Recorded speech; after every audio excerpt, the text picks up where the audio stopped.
Yo, LAZ, I be doing extreme numbers on TikTok, and I'm looking for a sponsor that want to push their product, their artist, their brand, or their business on a page that gets hundreds of thousands of views per month. I got receipts for everything. You heard? So if you want to be seen on a major scale, holla at me on TikTok. Oh yeah, I don't wanna see your heart cold, nah. I'ma set you free, let you go, yeah, but you're really priceless to me. Hey yo, LAZ, man, this is my new artist, King Taco, out of Buffalo, New York. He's a monster. You heard? He writing all these songs, and we pushing them to the top. And that's a fact. Make sure you check his new song on that new DJ Smooth Montana mixtape, Fallout 23. You heard? Baby, I'm desperate. I'm watching you sleep, you getting restless.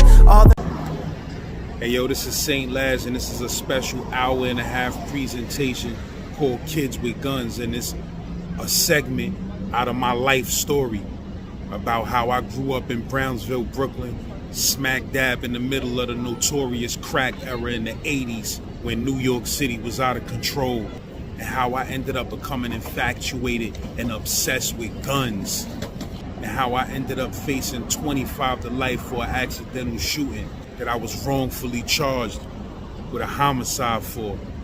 I want y'all to sit back, take your time, and analyze this one. So check it, right? I'm like 3-4 years old. My mom's had stopped messing with my pop. She was back in Brooklyn up on Chauncey, I think 510 Chauncey Street, you heard, in Ocean Hill. She with some dude that's beating blood out of her, beating her crazy like a savage in front of me. I'm sitting there 3-4 years old witnessing all of this. You feel what I'm saying? He beating my mom's ass so bad, my mom's was scared to death and trapped in a relationship with this dude because he was a psychopath. She come to find out when his sister came up to New York, his sister put her on and said, yo, look, secretly, he killed his wife down south and got away with it. That's why he came to New York, to get away from that. Get the fuck away from that dude, for you end up the next one that he kills. So my mom's had to escape from this dude. Late night, 4 in the morning one night she woke me up, 3-4 in the morning, she woke me up telling me to be quiet, and we snuck out of his house and ran down the street scared to death as if this dude was gonna come behind us, stab us, or shoot us. And my mom's ran into the shelter for abused women in Parkslope or Sunset Park, Bay Ridge, can't remember. Know what I mean? But from there we went to Parkslope. When we went to Parkslope, I experienced my first bout of gun violence when me and my moms was coming home from the store one day, and some dudes that was standing on St. Mark's tried to holler at her, and she didn't want to holler back, and they got mad and pushed her into a row of metal garbage cans. Back in them days, the garbage cans was metal. And I was standing there 4 or 5 years old crying my eyes out, seeing my mom's on the floor. Niggas violated my mom's, pushed on the floor. When my mom's told my step-pops what happened, later on that night, the bro came back and shot the whole block up. You heard? Nobody got killed, but he shot the whole block up, cleared the whole block out, and let it be known that if niggas ever violate and put their hands on my mom's again, niggas was gonna get dealt with. You feel what I'm saying? So that was my first understanding of violence. I learned in Brooklyn at a young age that if dudes violate, take it to that next level, put hands on mothers and things of that nature, it come down to hammer play, and only hammer play is sufficient. You understand what I'm saying? So I learned that at 4 or 5 years old, that niggas violate, it's time to go get them ratchets. You feel me? These was the beginnings of my toxic understandings. So boom, later on in Parkslope, playing late at night, my mom's somewhere else while I'm around the corner somewhere playing with some little girl, I slipped and bust my head on the sidewalk and almost died. I lost so much blood, I almost died. I had to have severe head surgery, and they saved my life. When I was laying up in the hospital after that surgery, you know, I hadn't seen my pops in a while. You feel me? And being that my moms and pops was separated at that time, my pops was a Puerto Rican dude from uptown. You heard, on 103rd Street between Manhattan and Columbus. You feel me? I hadn't seen my pops in a minute, and I used to be wondering, even as a little kid like that, does my pops love me? You heard? But after that surgery, when I woke up from that surgery, the first thing I seen was my pops in the corner, and he was coloring. You understand? And the look on his face, he was so stressed. I think he was crying. He just was stressed out because his son just had a major accident and he wasn't around. You feel what I'm saying? And when I woke up, my pops is an artist. He drew his ass off all his life. You heard? When I woke up and I seen what he was coloring a picture of Bugs Bunny in a barber chair getting a shave. You feel me? And Bugs Bunny had a bunch of shaving cream on him. And the way he colored that picture with so much detail was something like I had never seen before. And the picture was so beautiful that he colored. I knew right then and there, yo, my pops really loved me. You understand what I'm saying? Like, that's all I needed to see. I never to this day seen somebody do with crayons what he did. Like, he did some Van Gogh shit on a Bugs Bunny picture with crayons, and that shit just made me feel better. And I got better, and I got up out that hospital. But they had me in the ward for all of the kids that something crazy happened to. Kids that fell out the window, kids who had burns, any type. I was in the ward for kids who had severe accidents, and it was a crazy time in that ward. And there's more details and stuff that I could go into about that whole experience. But Park Slope was crazy. It was a Christmas when one time my mom's bought me mad shit for Christmas. You feel me? She started working a job. She was making a little money working at some bank, and she got me mad Christmas gifts. We come home one night, all of the Christmas gifts is gone from under the tree. You heard? My mom's had a suspicion that this chick that lived on the first floor might have had something to do with it. She went and knocked on her door, and when she opened her door, she saw her kids playing with my gifts and all my gifts in her living room. And my mom's plucked her out crazy. You heard? It was a big fight. My mom's plucked her out crazy, took all my gifts back, took the gifts that her kids was playing with, that was mine, and all of that. And later on in life, I always felt bad, like, damn, you heard, them kids had to experience some shit like that, like thinking they had some toys and some lady come to their crib, beat their moms up and take their toys. Like, if I could go back and do that shit over, I'd tell my mother, let them keep some of those toys. You feel me? But Christmas was crazy, man, because my mom's had a best friend named Liz. And this woman, Liz, she had came out the shelter also, if I'm not mistaken, and she had a daughter, and they was living in our St. Mark's apartment building. And at this time, St. Mark's was Park Slope was a total different place than what it is now. You heard? It was desolate, it was drugs, it was robberies, it was a bunch of dudes from Gowanus and White Cough hanging out in the blocks. Like, you feel what I'm saying? So it wasn't no safe place and nice place that it is now. And you know, Liz had a boyfriend. They was from the Bronx. You heard? All of them was from the Bronx. Her boyfriend, everything. They was from the Bronx. And this other particular Christmas, Liz ain't have no money for no real gifts. Like, they ain't have no money to buy a bunch of Christmas gifts that year. And the dude that Liz's boyfriend, who wasn't even her daughter's father, Tamika's father. Her daughter was named Tamika. I was super young. We was the same age. I was in love with her. They ain't have no money for no Christmas gifts that year. And the dude that Liz was messing with, he was a stick-up kid, a robber. And he, on Christmas Eve that night, he was like, yo, I can't do this. I can't sit here and not have no gifts for Tamika. I'm going out to go get something. And she begged him, yo, please don't go. Please don't go out. We'll be all right. We'll get gifts after Christmas. Don't go out. Blah, blah, blah. Like, you know what I mean? Trying to beg the dude not to go out. He was like, yo, I can't do it, man. I can't let Christmas come and she don't got shit. And son went out that night to go robbing. And you heard they tragically got the phone call that son got murdered trying to do a robbery. You feel what I'm saying? So it was the worst Christmas ever. You feel me? And I always remember that and think like, yo, no matter how rough shit get, no matter how much money is low, don't ever jump out the window for a couple of dollars, bro. Because if you lose your life, it's over forever. You feel what I'm saying? And that money and them holidays, they come and go. It'll be more. You feel what I'm saying? So the bro lost his life. Everybody was sad. It was crazy. And these are the things that I remember from Park Slope. Shortly after that, we moved to Brownsville, Brooklyn. Now, like I said, Park Slope at the time was treacherously like underdeveloped. There wasn't no stores. It was a real desolate place. And the building that we lived in, people thought it was an abandoned building. That's how fucked up it looked. You feel what I'm saying? But it was a few apartments in there that was functioning. And ours was one of them. And it was nothing but empty lots and junkyards and stray dogs and cats. And it was just a different place, Park Slope at the time. So when we moved to Brownsville, you know, my mother is from Williamsburg projects in Brooklyn, and that's one of the oldest projects in the city. In fact, it's so old that shit got nuclear fallout shelters in the basement. You feel what I'm saying? So them shits is one of the safest projects in the city too, if shit was to get real crazy.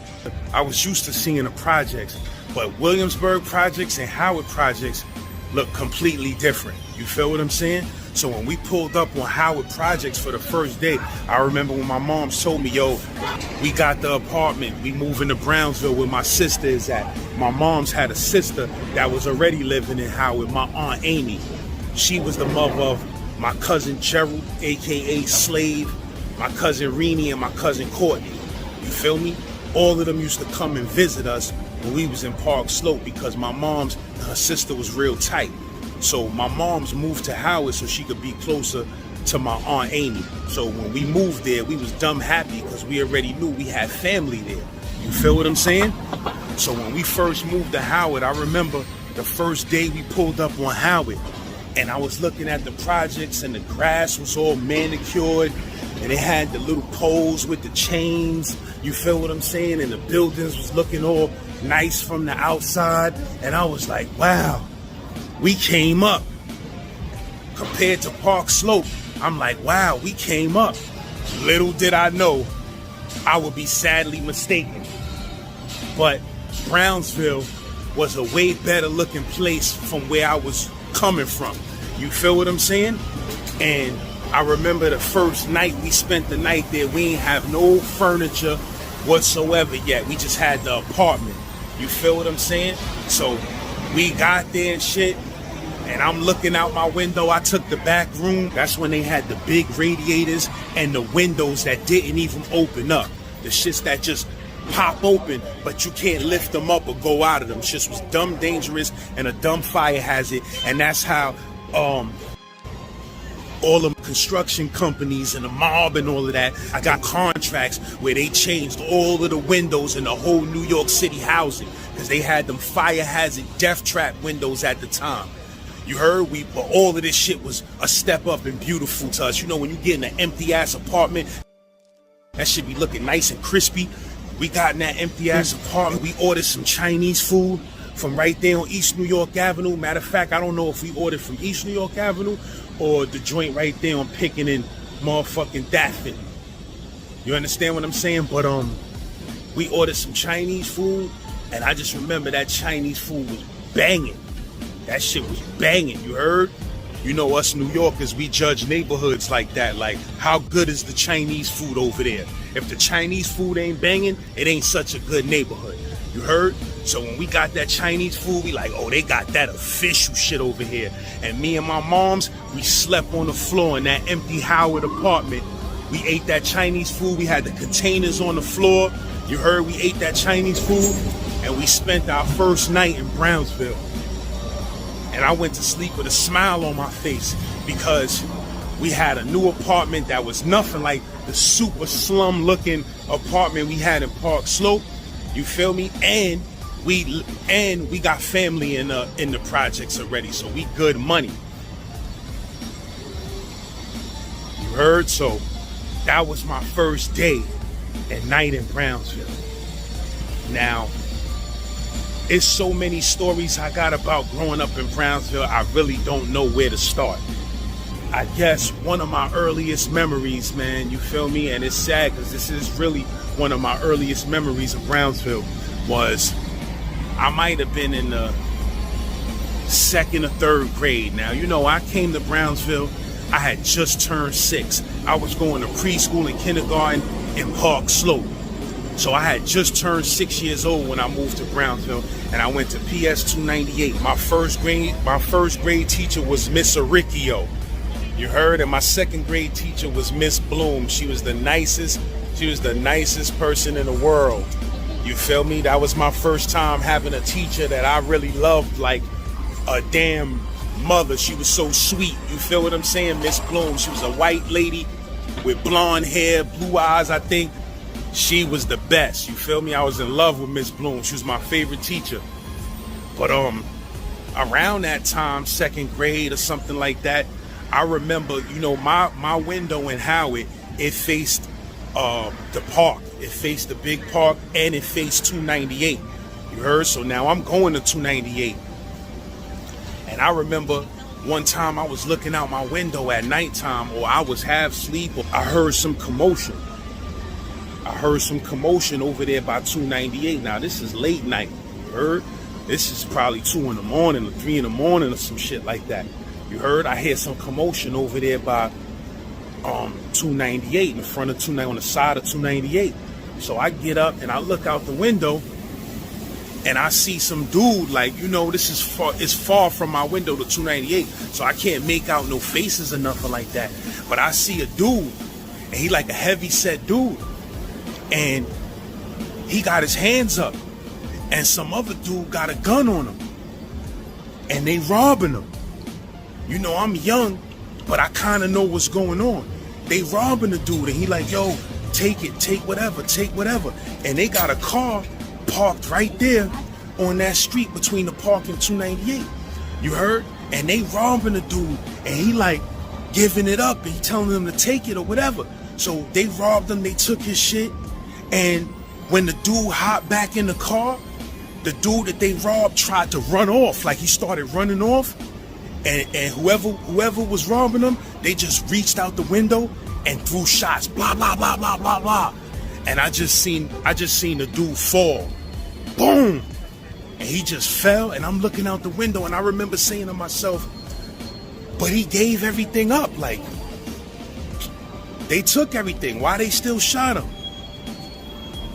I just seen him fall flat, and he wasn't moving. I don't remember what happened after that, but I do remember I went to school the next day, and I made mention to somebody. I was like, cause you know, it was late at night, so I probably was half asleep or whatever, and I didn't, you know, I seen the shit. I'm 7, 8 years old, but I don't really know the details or the severity of the shit. So I remember mentioning that shit to another kid in my class. I'm like, yo, it was shots. They were shooting last night. You know what I mean? I seen somebody get shot, I think. And one of the kids was like, yeah, nigga, he dead too. You feel me? I said, what? He was like, yeah, he dead. They shot him. He's dead. You feel me? And as a kid at that age, it was hard for me to compute all of that shit. I'm like, hold on. Dudes robbed him. He gave everything up. He tried to run, and they just murdered him? For what? You heard? And, you know, somebody said some shit about they was hating, or of course the word hating wasn't out yet. They was hating that son was getting money, and, you know, whoever was mad that he was getting money felt like, you know, he wasn't built like that to be getting no money like that. So that's why they murked him. That's the type of conversation I'm hearing in elementary at 7, 8 years old. So right then and there, I understood that Brownsville was a completely different place. You know what I mean? It may not look as bad as Park Slope, but it was 10 times worse than Park Slope. So that was my first introduction to like some violence. And you know, when you that young, you forget about that shit. But the reality is that's in there. You feel me? That trauma is in there. We keep going, came to school the next day playing with G.I. Joes or whatever. But deep down in me, I just seen a murder. You feel what I'm saying? And I seen a dude complying and saying, take it, get everything you want. And they still murked him. You heard? So welcome to Brownsville, basically. And yeah, man, so, you know, growing up out there, I noticed early that Brownsville, they had a different type of breed of people. This is why dudes like Mike Tyson and Riddick Bowe and Shannon Briggs and all of these dudes, you know, was exceptional fighters and exceptional beasts. But dudes like Mike Tyson, for an example, you know, it's a bunch of Mike Tysons in Brownsville. You heard? It's a bunch of dudes with that same aura, that same build, that same amount of rage in them. That was a Brownsville thing. Like growing up, I remember being in school with certain dudes like Sha Kim from my projects. You feel me? From 300. Rob Bills from my projects. Like these dudes was exceptionally strong. These dudes was brolic as kids. You heard? Like they was just built differently. And I noticed that in Brownsville, it was a lot of kids like this, just built differently. Like in Brownsville, we used to play a game. Like in Brownsville, back in the days, our you see how countries, they national game or they biggest game is soccer. In Brownsville, it was dodgeball, right? 298, Mr. Kusar. Anybody that grew up in my era, they remember the legend, Mr. Kusar. He was the most roughest, toughest gym teacher in any school's history, my nigga. You heard? Like, son was a wild boy, and he didn't accept no weakness from no boy. Like, he used to make us play dodgeball, and we wasn't playing with them round, soft, cushiony balls. Nah, my nigga. We was playing with straight soccer balls, hard-ass soccer balls. You feel me? And dodgeball was such an intense game because it was like whoever was the nastiest, most wildest nigga in dodgeball was the nigga considered the toughest kid. You feel what I'm saying? So a dude like me, I'm a short, little, fat, chubby, weak dude. You feel me? So my dodgeball game was suspect. I couldn't throw that ball that hard. You feel me? I was a target on the dodgeball court. Niggas love to headhunt me. You feel me? So when we first started playing dodgeball, if my memory recalls correctly, you know, then you had Lance, light-skinned Lance from 30-40 side of the projects, light-skinned Lance. You had dudes like Cash, know what I mean, from my projects. Like, these was dudes that I could probably remember them being monsters in dodgeball. But Sha Kim and Rob Bills, these niggas was different in dodgeball. And when I say different, I mean, bro, we 7, 8 years old, 9 years old, 10 years old playing this game. These niggas like Sha Kim was the most vicious dodgeball player in the whole Brownsville that I ever experienced. Cause a lot of dudes don't know, but back in the days in Howard Park, where the swings is at in Howard Park, that used to be a dodgeball court. It really was a sprinkler place where you could go and get in the sprinklers, but we turned it into, it had a fence around it, and we turned it into a dodgeball arena. So, you know, that shit was vicious in there. But during school, we played in the regular, where the basketball courts is at. And dudes like Sha Kim, when I say this nigga was taking niggas' heads off with dodgeballs, like sun wreaked fear in niggas in the Ville and Howard. Like, nobody wanted to play against him in dodgeball because he taking niggas' heads off. You heard? And one time, and we used to be playing in the gym. Bro, I'm talking about, bro, I done got hit with this nigga shit on many occasions. This nigga was trying to kill me. You feel what I'm saying? Like, son was throwing shit, where that shit hit the wall, that should be like, boom! Like, real talk, bro. It wasn't no playing games. It wasn't nothing light and soft. Niggas was trying to take niggas' heads off in Brownsville in that dodgeball. It was ugly. You feel what I'm saying? But dudes like Rob Bills, like these dudes will be going at it, my nigga. You heard? And dodgeball was like, we was fanatics in Brownsville about dodgeball. You feel me? Fanatics. If that shit would have been taken seriously as a real sport, for real, it's motherfuckers in Brownsville that would have rose to the top of success and been making millions of dollars being a dodgeball player. You heard? So when I see movies like the movie Dodgeball and all of that shit, makes me laugh because that wasn't the dodgeball we was playing, my nigga. We was playing headhunters. Niggas, soon as we line up, niggas be like, headhunting. Niggas be throwing that shit. My son Duke was another nigga. Duke from 300 that moved to Brookline. Shout out to my nigga Duke, Mitch, Vic. You heard? Like, Duke was a monster in dodgeball. You feel me? Like, son was exceptionally strong and brolic and all of that. But Shakim, son was on the next level. And I remember one time me and Shakim got into a fight, right? Let's check this shit out. First of all, son was the type of nigga, at 8 years old, he was brolic. That nigga was looking like Mike Tyson. If niggas remember Lil Quan from Brownsville houses back in the days, that was mad brolic at 8, 9 years old. That's how the nigga Shakim was, even more brolic. So ain't nobody wanted to fight Shakim. You heard? Nobody wanted to fight, son. One day, I forgot what happened, but my mom's made me fight that nigga. That was a bad move, Mom Dukes. Like, my mom's trying to make me tough. This is what happens when you ain't got a father around like that. My mom's trying to be my pops. She trying to make me stick up to the nigga Shakim. This nigga looking like a 9-year-old Mike Tyson.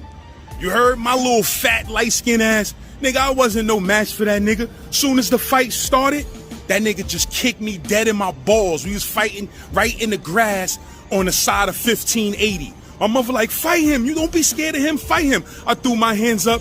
That nigga shit just ran towards me and punted my shit like an NFL kicker.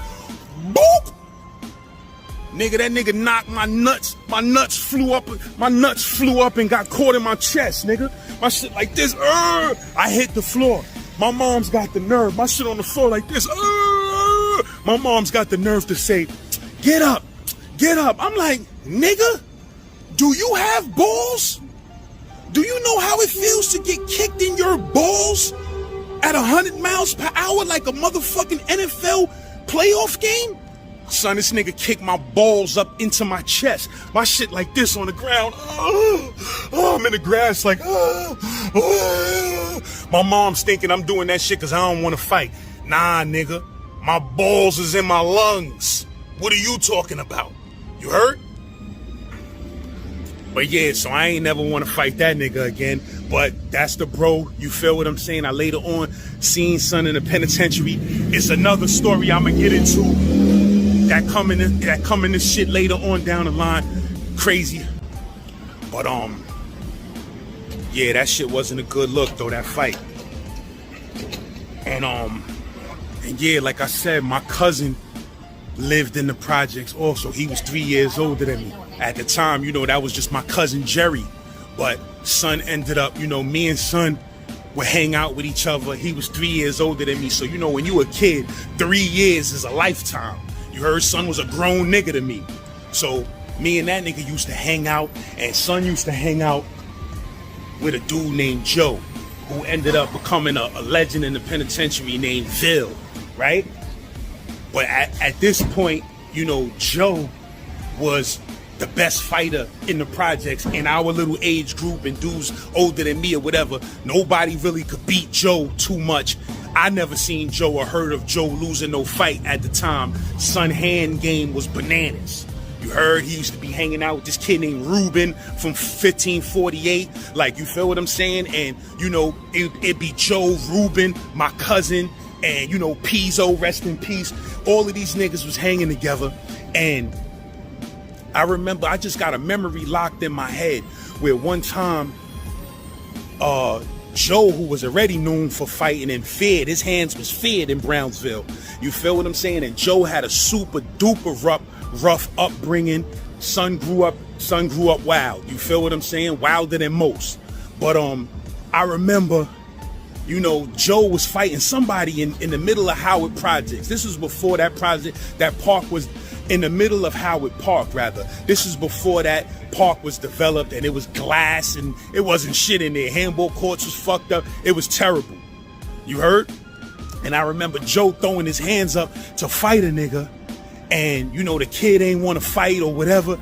And then my cousin threw his hands up like, what's up, nigga? You feel me? And everybody that was around started laughing like, get the fuck out of here, Gerald. Get the fuck out of here. Nigga, now you want to be a fighter. You feel what I'm saying? And I always remember that because niggas laughed at my cousin when he tried to throw hands, and little did them niggas know that I was laughing. Son would grow up to be one of the most feared motherfuckers in Howard. You feel me? And one of the most craziest motherfuckers that Howard ever experienced. You feel me? So I always remember that day. Like, damn, remember how niggas used to laugh at son when he tried to get street and hood? Because my cousin is a light-skinned, pretty boy-ass nigga with hazel eyes. He the type of nigga that if you don't know him back in his early day, you meet that nigga, you think he a fucking model. You feel what I'm saying? But son got vicious. But me and that nigga, we had a early obsession with cap guns. Now at this time, it wasn't regulated like that with cap guns. Niggas sold straight metal guns that looked just like real guns, except for they was cap guns. Like the cap gun game in Brooklyn at the time, in toy stores and shit like that, it was nuts. So me and this nigga, we became so obsessed with cap guns, we would travel all over Brooklyn trying to find the most realistic cap guns, and we buy them shits and we running around with them shits. You heard? So one time, it was this store on Pickens Avenue. Y'all niggas remember this store. It was like before 99-cent stores existed. It was that type of store, but it was a bargain store. It wasn't Bargain Hunter or Bargain Center. It was before all of that. It was just a little Spanish bargain store that was in the middle of Pickens Avenue, let's say after the second pizza shop. You heard? Coming up from my projects, going up Pickens Avenue, after the second pizza shop, it was like a store that they sold all type of shit, toys, clothes, you heard? These niggas had a cap gun in there that looked like a straight metal 38 revolver, exactly like a real gun, except for it was a cap gun. Me and this nigga scheming on that shit, yo, we gotta get that cap gun. We gotta get that cap gun, word to mother. And I think we eventually got that shit. Belmont used to sell starter pistols. It was a little Chinese spot right there on Belmont next to the Simon's warehouse. Not the official Big Simon's, but the Simon's warehouse. Like on the next block or next door to it, it was a little Chinese spot that they sold knives and ninja stars and starter pistols. When we found out they sold 25 automatic starter pistols that looked just like a 2.5, except for it take blanks. And they had the nerve to have loud and extra loud blanks. Man, listen, bro. We was copping them shits, copping them starter pistols and all of that. But that was after the cap gun sensation. You heard? Because remember, my cousin was 3 years older than me. So he advanced faster than me. But we used to be collecting cap guns. Every time son would get a cap gun, he would come show me, yo, look, I got this new shit. Shit look mad real. Every time I got a cap gun, I come show him, yo, check this new shit I got. One day, I seen that nigga, he was standing over there by 1570 or 1560. And I was like, yo, I just seen this other store on way down Pickens or whatever. Them niggas got a crazy metal cap gun. We gotta get that shit. And that nigga just looked at me and was like, fuck them cap guns. I got a real gun. And son showed me a hammer in his waist. You heard? And the look on that nigga face was a look of insanity, bro. Like, nigga got that gun, my nigga. I gotta be 10. He gotta be like 13, maybe 14 at the time. And I'm maybe 11. Son, like, I got a real gun. And he showed me that shit. And I just remember being hurt, like, damn, this nigga got a real gun before me. You heard? I felt mad inadequate. That shit kind of made me lose my lust for cap guns. But then, like I said, after that, I discovered the starter pistols on Belmont. And them shits was so realistic with extra loud blanks. I was just saving up my money and buying them little starter pistols, running around, bringing them shits to school and all of that. By the time I got to junior high school, I was bringing starter pistols to school. And by the time I got to junior high school, My cousin was already heavily into the streets. You heard? Like, he was heavily getting sucked up in the streets. The crack era had hit us like a ton of bricks. We didn't even understand it. We didn't even know what we just got hit by. You feel me? All of a sudden, overnight, you know, I remember back in Howard when the only place that I was known for drugs was the pool hall across the street from Howard Pool. And back in them days, the kid LA from my building, right, he lived right under me on 2G. He was the nigga getting money in that pool hall, and he was one of the flyest motherfuckers in Howard. You heard? He was one of the flyest motherfuckers. Son had big crazy shit. Son stayed fly. You know, that's when dudes was getting coke money. It was a different type of environment when it was cocaine that ran the street instead of crack. So when crack hit out of nowhere, niggas was 14, 15 years old with big stupid truck shit on, 4-finger rings, big rope chains, Gucci links. Motherfucking niggas was pushing, driving. Niggas was 14, 15, pulling up to high schools with brand new Pathfinders and Maximas and shit like that. You feel what I'm saying? Like, crack hit like a ton of bricks. I'm too young to really understand what we just got hit with. But I know by the time I went to junior high school in 7th grade, my cousin was running around with the nigga Boo Bear and them niggas.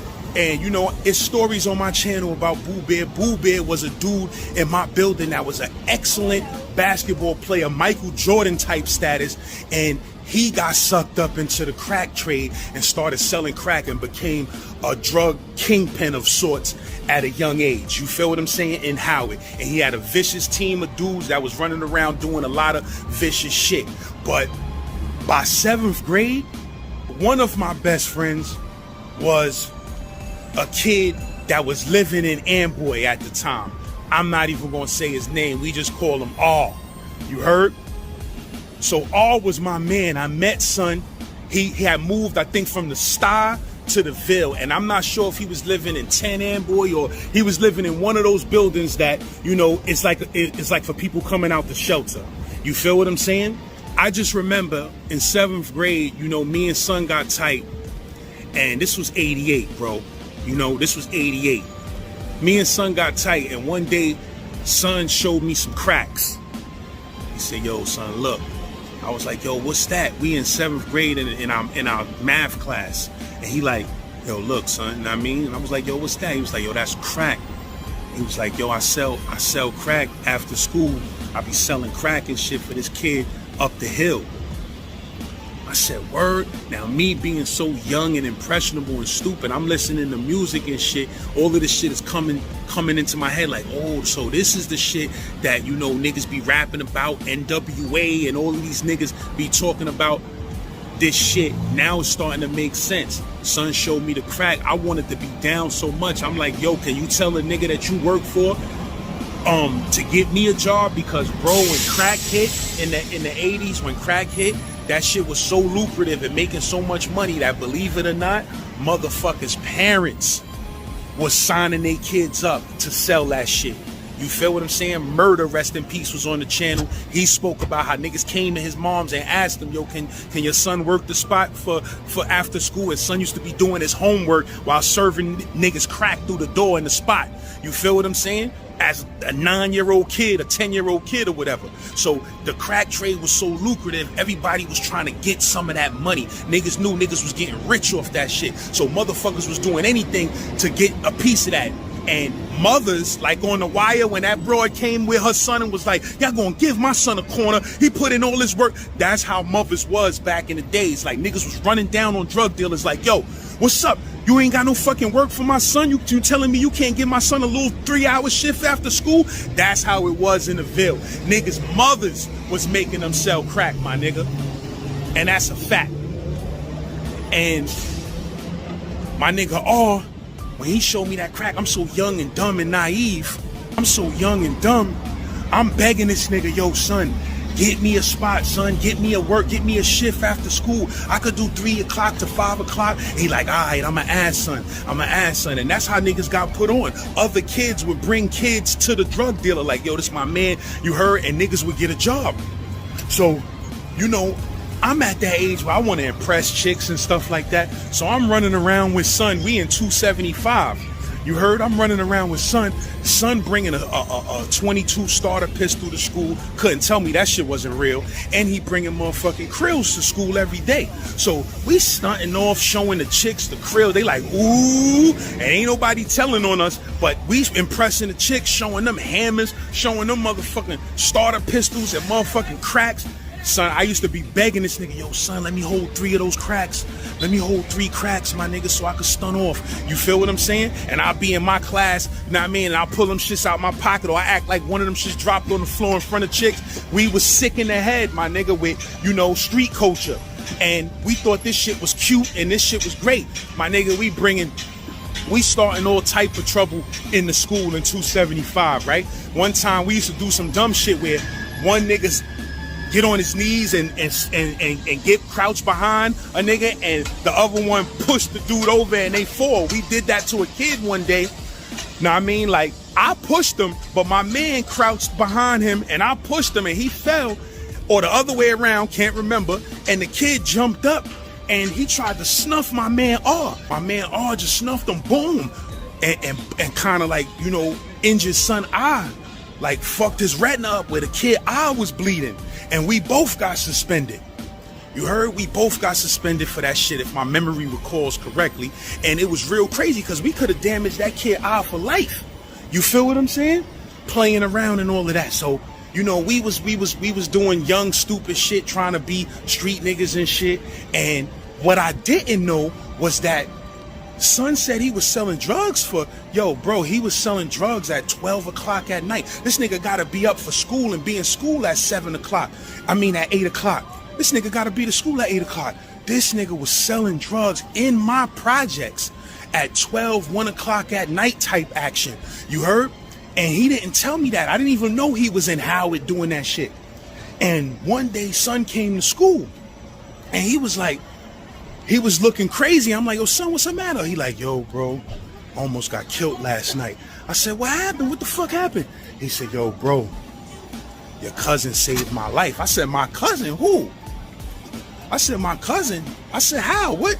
He said, son, I was in Howard over there by the telephone. We had a pay phone in my projects that, you know, niggas be calling from the penitentiary and all of that. It was a famous phone. This nigga, whoever he was selling for up the hill, was so throwing him on the grill so crazy, he put him in Howard, like, yo, just stay in Howard and cut off the sales right here. So he in Howard slinging. This son 11 years old, bro. You heard? Son 11 years old. He out there 12 o'clock at night with cracks. You heard? The nigga Boo Band them niggas just ran down on son. Now, at the time, everybody knows Boo Band them niggas was putting in heavy work, to say the least. So son was like, yo, I was standing in your projects last night working, and out of nowhere, Boo Band them niggas just ran down on me, threw the hammer to my chest or to my head. I can't remember which one, but he said they backed out the ratchet, and son said he was scared to death, and he felt like them niggas backed out and was like, yo, shorty, what you doing out here? Who you selling for? And niggas went up in his pocket and all that, took his pack, took his money, and niggas was like, yo, who the fuck you selling for out here, shorty? Son was like, yo, know what I mean? I'm out here pumping for such and such. And it was obvious to him that the nigga who he was pumping for was basically a op, you feel me? Or a nigga niggas ain't fuck with. So son felt like his life was in danger at that moment. He felt like niggas was gonna clap him. No matter if he was 11 years old or 12 or whatever he was at the time, it don't matter. Yeah, I think son was 12. We was 12. You heard? So it didn't matter if nigga was 12 years old. In this crack game, this new crack game that's out, you got niggas 12 years old laying shit. clapping shit, gunning shit down for older niggas, 11, 12 years old, 12 years old, 13 years old. Niggas is out here shooting niggas. So when that crack game became some shit, niggas ain't really give a fuck about a nigga age, or niggas ain't really care about your age once you was in it. If you was in the midst of shit, you was like fair game. You heard? So son was like, yo, bro, I felt like niggas was gonna kill me. You heard? And then your cousin recognized me and was like, yo, don't you be hanging with my cousin Brian? And my nigga R was like, yeah, that's my son. We in the same class together. You feel me? And my cousin was like, yo, boo, don't do it to that nigga, man. That's my cousin, little man. I know the little nigga. He be coming to my cousin house and shit after school. You feel what I'm saying? And niggas was like, yo, I don't give a fuck. Niggas was like, yo, shorty, I don't give a fuck how old you are. I don't give a fuck about none of that. We catch you in this motherfucking projects again, you gonna get dealt with. Tell that faggot ass nigga that gave you that work, we gonna see him too. You feel what I'm saying? And son came to school the next day, his whole vibe was depressed. He like, yo, son, you feel me? If it wasn't for your cousin, I think niggas would have shot me, my nigga. You know, niggas might have just been scaring son because he was a young nigga. But who knows, my nigga? This was Brownsville, Brooklyn in the late 80s. Nobody was in their right mind. So son was convinced that if my cousin ain't recognize him and tell them niggas that he knew, him, niggas would have did him dirty right there in the projects. You feel what I'm saying? 12 years old or not, that's the way he felt. So son came to school, he like, yo, bro, I ain't fucking with it no more. You heard? I ain't fucking with it no more. I'm gonna tell my moms what happened. I ain't never doing that shit again. You heard? But a nigga like me, I was still intrigued. You heard? But yeah, I followed behind the nigga R, like that was my man. Like that nigga used to have me gas, so I used to be following behind, trying to do the shit he was doing, selling drugs, running around with, you know, starter pistols and all of that. Like I said, we 12 cash. You feel me? So I was following behind that nigga, and at the end of the school year, guess what? That nigga passed every one of his classes with flying colors, and I failed every one of my classes. Niggas was gonna leave me back. I'm a highly intelligent kid. We was in the SP class. You feel what I'm saying? I'm a highly intelligent kid. I almost got left back because my mind got so caught up in drug dealing and shooting and gangster shit that that's all I could think about. I couldn't even think about school or learning or nothing like that. I wanted to know what was going on in them streets. You feel what I'm saying? So I learned a valuable lesson from that shit, from following behind people and doing shit that other motherfuckers is doing. At the end of the year, son report card was shining with shining stars. A nigga like mine, I had to have a meeting with my moms, with the school principal and all of that, and make sure they don't leave me back. And the next year, they put me in another class, 8L4, that was completely different from 7SP. You feel what I'm saying? 8L4, that shit was filled with nothing but dudes who would end up dead or in jail in their teens. You heard? It was crazy. And we'll get into some of that. You feel me? But yeah, man, that drug shit in Brownsville, that shit was different. And I seen my cousin get sucked up into that shit. I seen dudes, like I said, that was basketball stars, you know, bright kids in school that couldn't even be outside when the lights go off outside. That was good kids with good parents and good homes. I seen them get turned out by that crack shit and become drug lords and killers and soldiers, murderers. You feel what I'm saying? And it was crazy. Eventually with that crack shit, a crack spot popped up on my floor. I lived on the 3rd floor in 1590. You heard? A crack spot popped up out of nowhere on my floor. And from that crack spot being there, I seen a lot of traffic. I seen a lot of drug addicts. I seen a lot of people that was regular, hard-working, stern parents and good people. I seen them get turned out to crack. You feel me? Like, I remember one time, you know, this kid moved into my building, this kid named Marcus. And Marcus, him and his moms and them, they was from down south. They had just got, you know, an apartment approved in Howard Projects. So, you know, son started being like one of my best friends in Howard. we was dumb young. We had to be like, you know, like I said, 11. You feel me? I started fucking with Son and Howard, and my nigga Marcus and his mom's was a regular mother. She was chilling. She just was from the South. So she was a little bit less hip to the game of Brooklyn. You feel what I'm saying? And her and my moms got cool. They was cool. We used to, yo, what's good, bro? What's good, my brother? I'm filming. You mind? And Marcus, like, know what I mean? His mom's, she was a regular good chick. You know, she just, Brooklyn was moving too fast for her. And somebody gave her some krills one day, and she just got strung out. You feel me? She got strung out on krills, and it was to a point where she was, you know, she ain't have nothing in the house for Marcus to eat.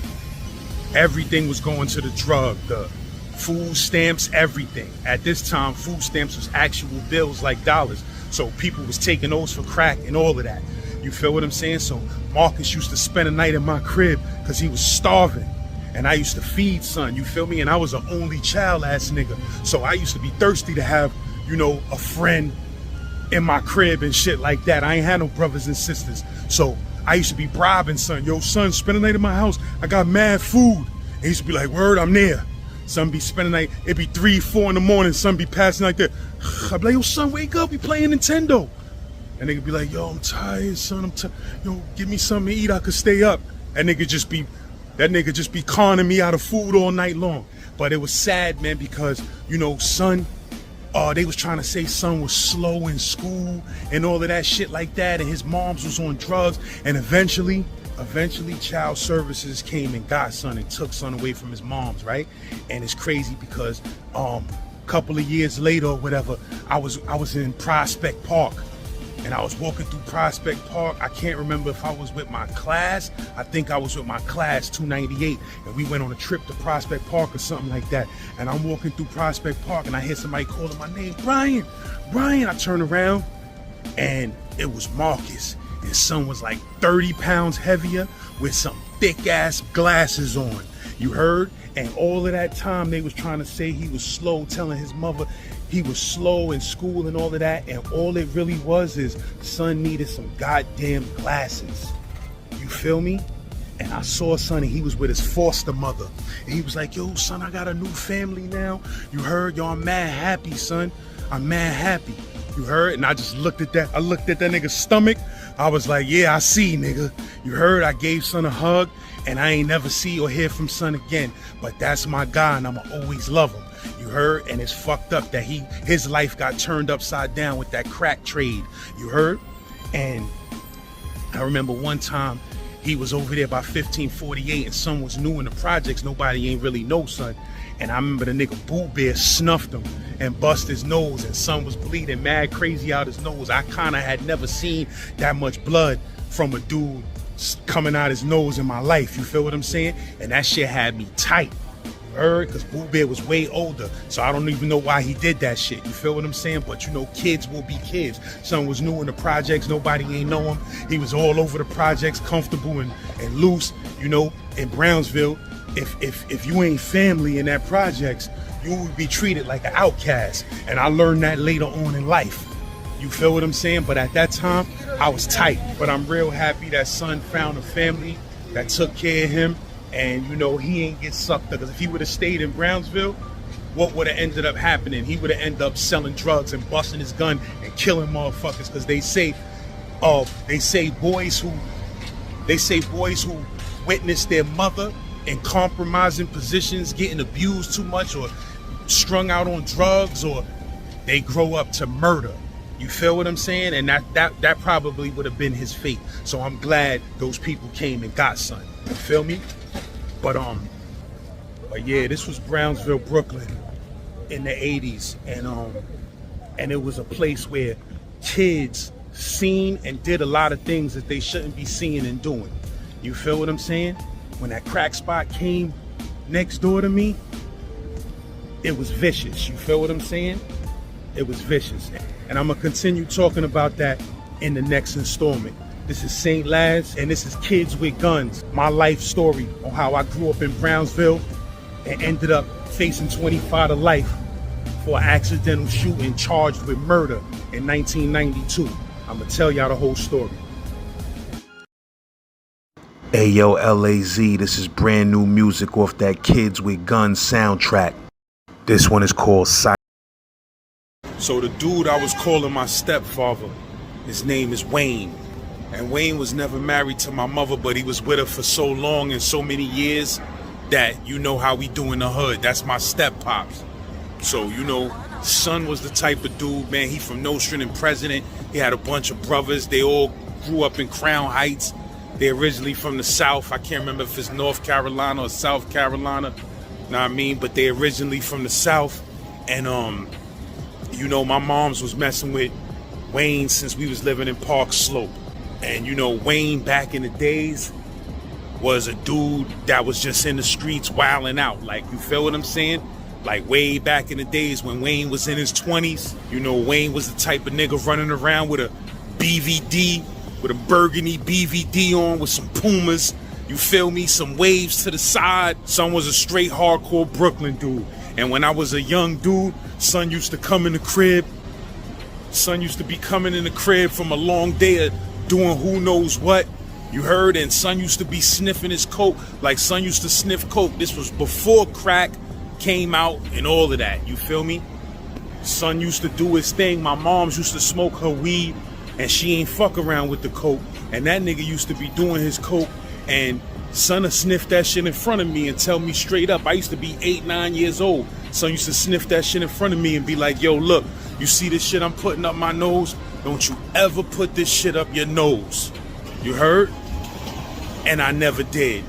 Because of what I end up seeing that cocaine do to him in the long run, do to my father in the long run, do to my aunt, my uncle. You feel what I'm saying? So I never put that shit up my nose. But Wayne used to sniff that shit, and Wayne used to tell me all type of shit that you probably shouldn't be telling a little kid. You feel me? But he was trying to school me to the streets because he knew where we was living in Brownsville, Brooklyn. I was young and naive. And son used to tell me all type of shit. Son used to be doing robberies. You feel what I'm saying? That nigga used to work for a big ass meat market in Brooklyn. You heard? And that nigga used to be snatching. That nigga used to be nabbing all type of pounds of meat. Pause. So we was always good with the eats. As far as pastrami and chopped meat and all of that shit, as long as Wayne was working for that meat market, we had it all. You feel me? But it was times when he wasn't working for that shit and he just was in the streets. And he just was in the streets doing all type of shit, getting into all type of shit, to a point where my moms used to be at Brooklyn House seeing this dude. We used to be at Brooklyn House seeing this dude every summer. For like 5, 6 summers straight in BK, that nigga was in Brooklyn House and we was going up there on the visit with that long ass wait in downtown Brooklyn to see motherfuckers for 1 hour. We was going through that shit. My mom was putting me through that shit. I wanted to see Wayne anyway. You know what I mean? I never went up there like I ain't want to go. I wanted to see the nigga Wayne too. And Wayne would come on the visiting floor and be all jailed out. You know what I mean? Waves and all type of shit. And that nigga be looking around the visiting floor like, hate these niggas in here. These niggas be up here with these beautiful women, and then they be in the motherfucking jail fucking with these punks. You heard? I ain't know what the fuck son was talking about, but he explained it to me. You feel me? But yeah, man, Wayne was a wild dude in Crown Heights. You feel me? Like I said, he had a bunch of brothers, and they was the type to stick together. So if you had beef with one of them, you had beef with all of them. You feel what I'm saying? And Wayne was one of the first dudes that introduced me to a gun. He was probably the first dude that showed me a gun and was like, yo, don't play with this shit. You heard this shit is in the house for you and your mother's protection. Don't be playing with this shit. You feel me? And that nigga used to try to hide that shit. I think at the time it was a 38 revolver. That nigga used to try to hide that shit, and no matter where he hid that shit, I will find it, bro. This is why if you got a child and you got a gun, bro, don't even keep a gun in your house while you got a child, unless that shit is locked up with a passcode, safety box, all type of shit, bro. Don't have no guns laying around your crib, because kids kill each other with these guns each and every day. And I was one of these kids. You feel what I'm saying? And I was a curious little boy, man, so no matter where this dude hid this gun at, I would find that shit. When I was home alone and he was gone, I would search that entire motherfucking house until I found that revolver. And I was so young, I can't even tell you if that shit was loaded or not, bro. But I was playing with it all day while he was going at work, while my mom's was at work. I was finding that revolver and playing with that shit each and every day.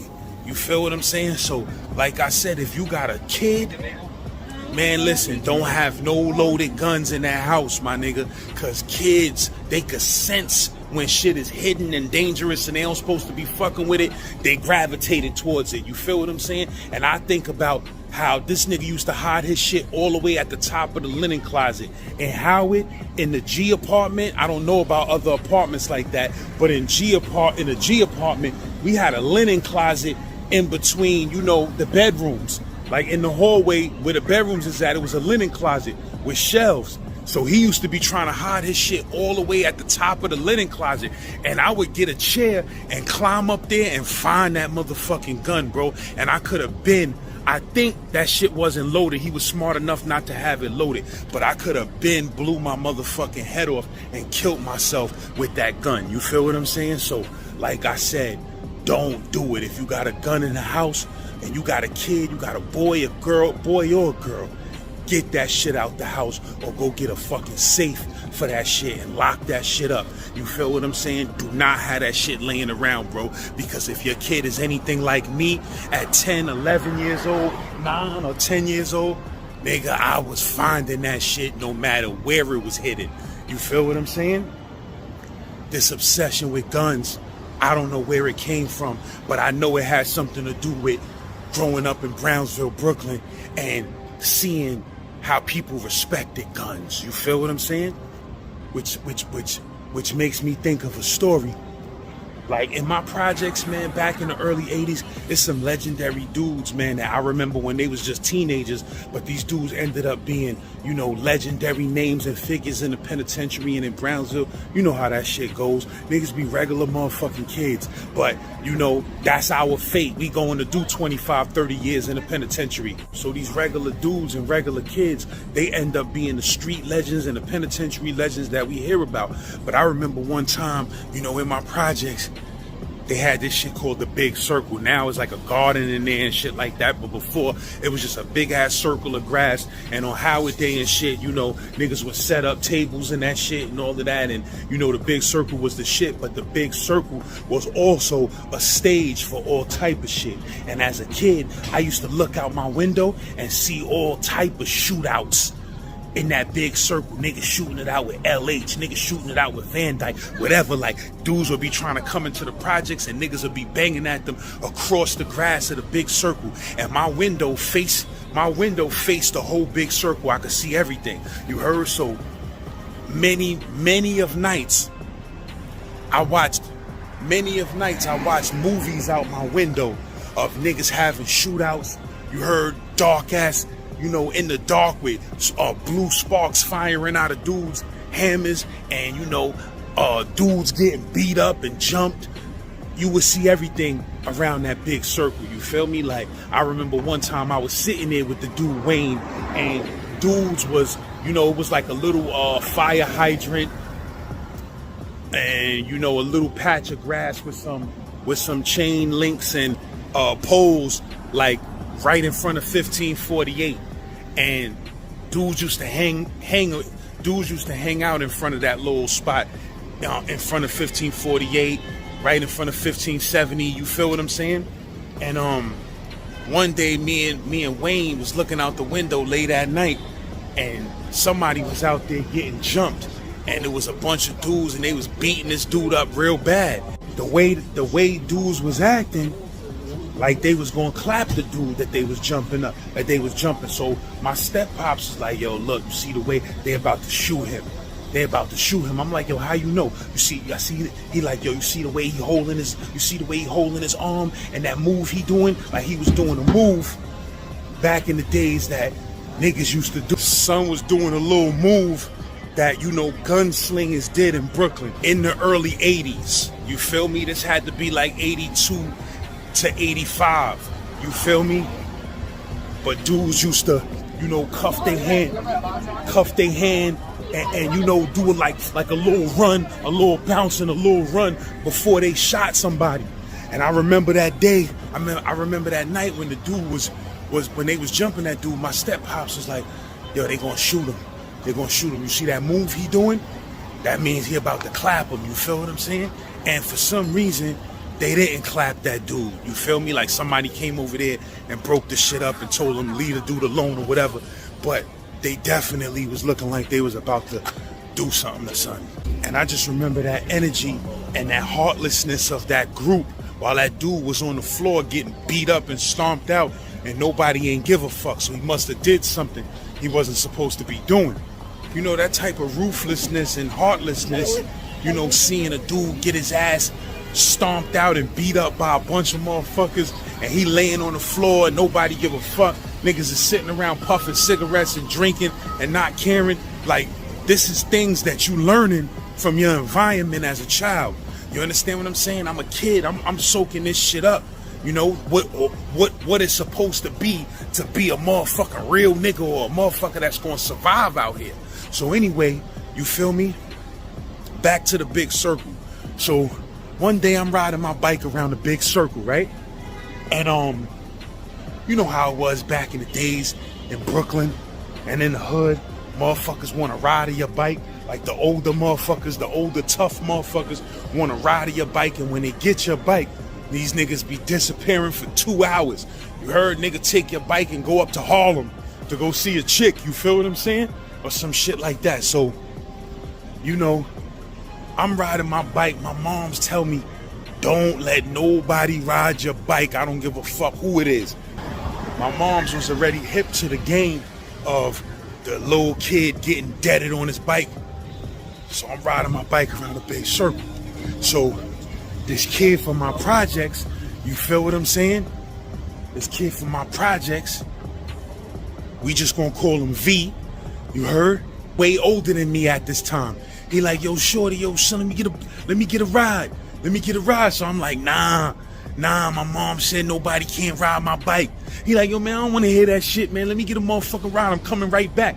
I'm like, nah, I can't. So we by the big circle. So, son, we standing right over there by the daycare. Where the benches used to be going around the big circle. So son is like trying to snatch the bike from me. I'm like, yo, nah, man, nah. My mom said nobody can't ride the bike, nah. So I think if my memory recalls correctly, you heard? I think I kicked son in his balls. If I ain't kicked son in his balls, I kicked him in his leg. You heard? But I kicked him hard, like, get the fuck off my bike. Boom! And son got mad and smacked the shit out of me. And I think pushed me off my bike. You heard? This was a long time ago. Pushed me off my bike. So now I'm a little kid. I go upstairs crying to my step pops. I take my bike, I run upstairs, and I go tell my step, I tell the nigga Wayne, I come upstairs crying. He like, yo, what happened? Yo, this is a lot of pressure. Being in a relationship with a chick in Brownsville with a kid. Like, something go down, you gotta step up as the man, you heard? And motherfuckers is shooting and killing niggas out here, you heard? So the nigga Wayne like, yo, what happened? I'm like, yo, nigga try to take my bike, blah, blah, blah. I'm like, such and such from 60, because I knew son. I'm like, yo, such and such from 60 try to do that. Now, Wayne ain't know these niggas or who they be with or none of that. So Wayne like, what? Yo, I'm going down there. Now, son down there with mad niggas. You feel what I'm saying? The nigga Wayne like, yo, I'm going down there. So we go down. The nigga Wayne go down there and he go down there pressing niggas.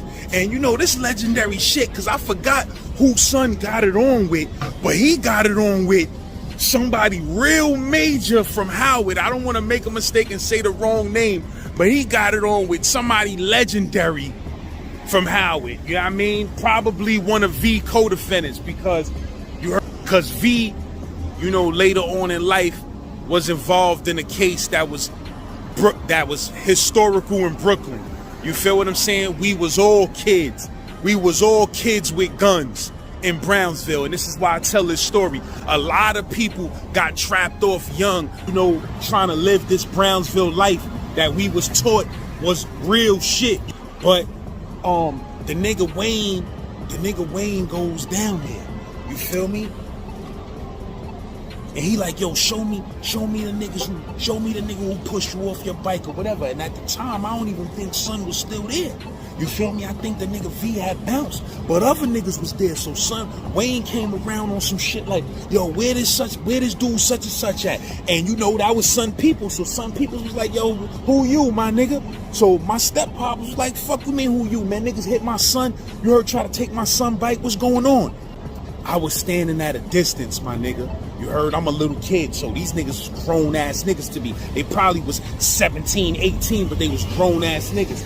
And basically, I just seen them niggas start squaring up. Like, niggas ain't even do no talking. Like, after the nigga Wayne was like, the fuck you talking about? That nigga hit my son. What the fuck you talking about? Once niggas said that, niggas just started squaring up. And them niggas was throwing hands. And Wayne was the type of nigga, that nigga throw hands, my nigga.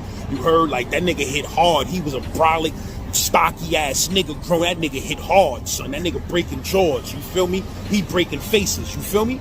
So these niggas start scrapping, son, and all I can remember is these niggas is throwing bolos at each other so crazy, like I couldn't even comprehend. To this day, I'm like, yo, that was a fist fight, my nigga. That was lit, cause son, these niggas was banging. Boom, boom, boom. And niggas' hand skills was so crazy. It was like watching a boxing match. Them niggas was squaring off. And I promise you, bro, the nigga Wayne's footwork was so crazy. And whoever son was fighting with, footwork was so crazy. Them niggas is going around in circles mad fast with mad niggas standing around them in front of 60 Glenmore. These niggas is getting it on like, yo, that shit was looking crazy, my nigga. I ain't never see two niggas banging like that. They was banging crazy. You heard? And then they jumped the shit out the nigga Wayne. You heard? Niggas snuffed him from behind and then niggas jumped him. Lumped Wayne shit up, had his eyes swole up. You feel what I'm saying? Cause he ain't know. Son don't know these niggas. Like, he don't know none of these Howard niggas, and he don't know they young niggas, but these niggas get busy. So niggas jump, son. Real bad, swole his eye up crazy. So the nigga Wayne come upstairs, he like, yo, it's on. It's on. This shit going to hammers. You feel what I'm saying? That nigga get on the phone, start calling all his brothers up. Larry, Eric, motherfucking Dwight. Dwight would later on in life become my enlightener and give me knowledge of self in the penitentiary, 15 years, 13 years later or something like that. But at the time, I ain't even know, son. So son come back in the crib, he get on the phone, he like, yo, I'm calling my brothers up, it's on. So later on that night, all them niggas came to my crib, all his brothers like 4 or 5 deep. And the nigga and Dwight, who is Kasim, when he ended up getting knowledge of self, Dwight was the ringleader. That nigga came through, niggas had the uncle gloves on. You know how niggas be having the motherfucking, them hammer gloves on? With the fingers out, niggas came through with the uncle gloves like this.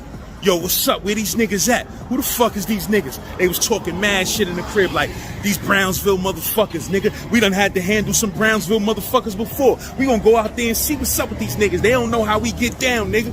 We from Crown Heights, nigga. We from Nostrand Avenue, nigga. President. You feel me? They talking mad shit. So them niggas went out there that night, 5, 6 deep, hammered the fuck up, looking for them niggas.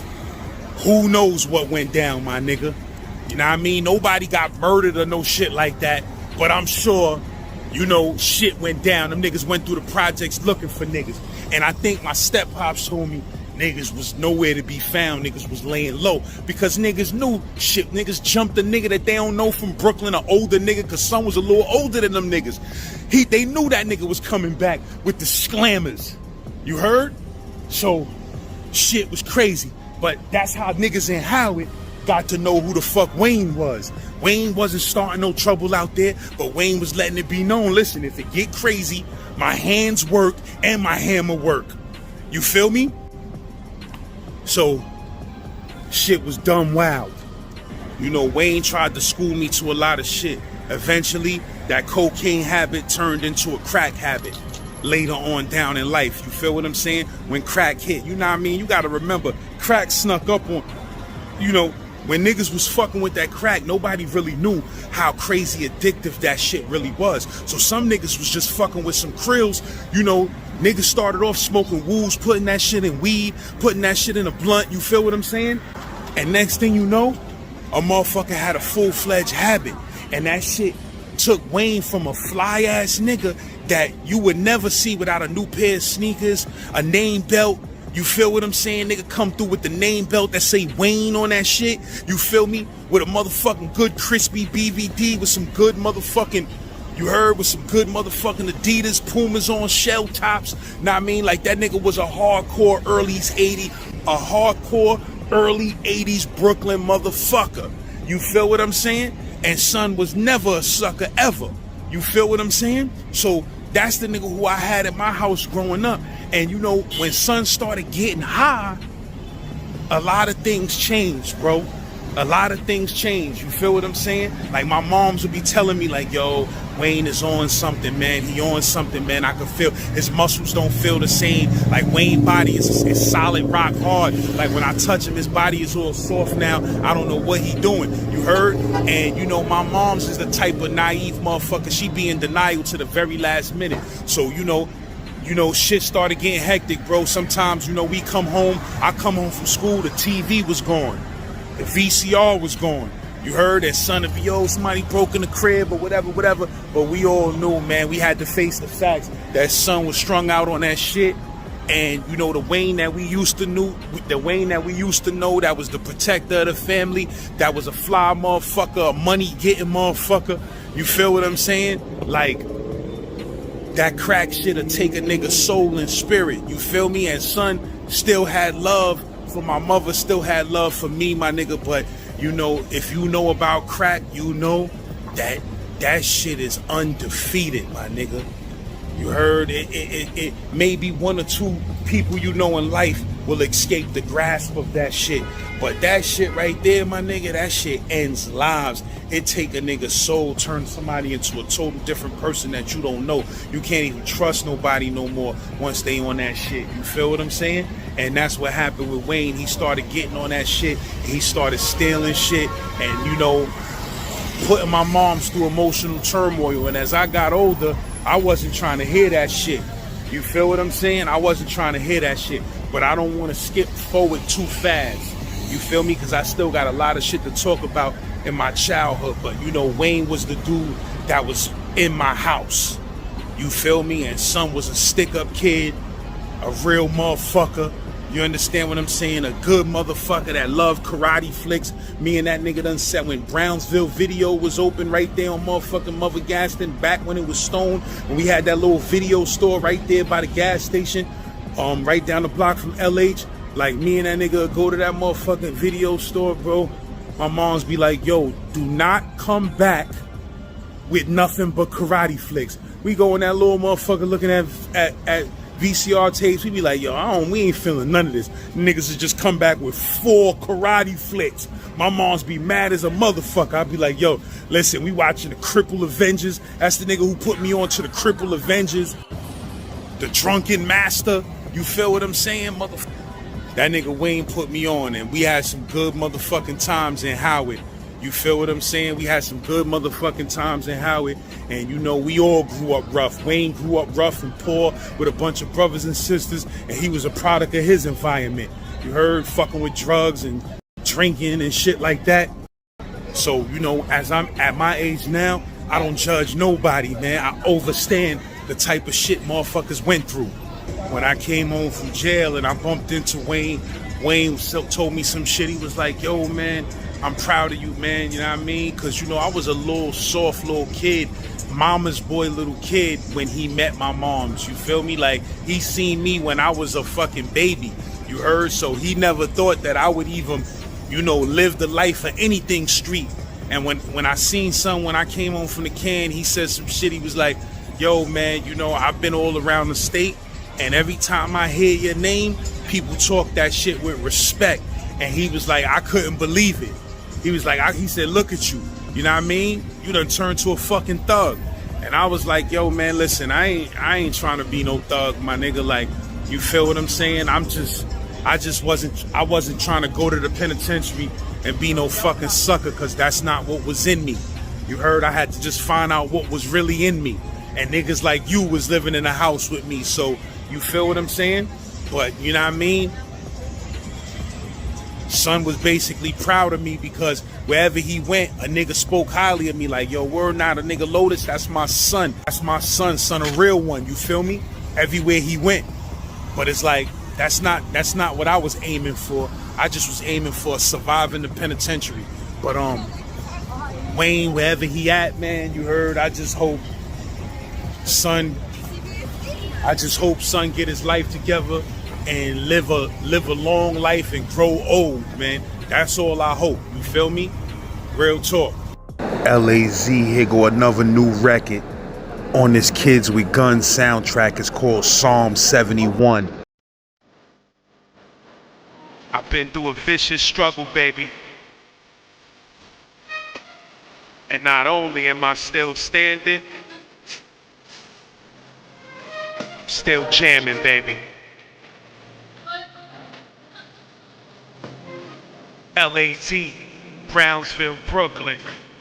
I guess this what you call candy rain, cause it's so for real. Nigga, that flow is still call God.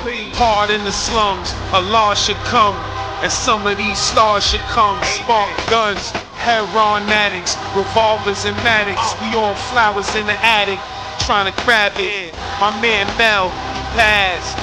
The streets ain't shit but facts. Us blacks, stay struggling. Snake government, slaves worldwide. We all gon' rise, find strength. Times intense. My son's behind the fence and walls. Stand tall, stay woke. This is hope, yeah. This is smoke, yeah. Cloaks, daggers, coke and ratchets. Streets so savage. How we manage? For my enemies speak against me, and they that lay wait for my soul take counsel together, saying God has forsaken him, persecute him and take him on. But it ain't none of the self-lord and master. I'm from Brownsville, I saw disaster. I last still, that pill might be your last. It's love that we don't have, so sad, so lost. The slums, the ports, alcohol by the courts. The wars, 4 villains, hordes of killings, torn from floor to ceiling. We illin', send light, instead it's blight. This need 10 mics, it's right. Nice sweats, life and death, all for an iced neck, pipe sweat. Yeah, save my pros, there's no atheists in foxholes. We knows, this life, it means something, and I ain't even frontin'. It's last. Make haste for my help. Let them be confounded and consumed that are adversaries to my soul. Let them be covered with reproach and dishonor that seek my hurt. But I will hope continually, and I will yet praise thee more and more.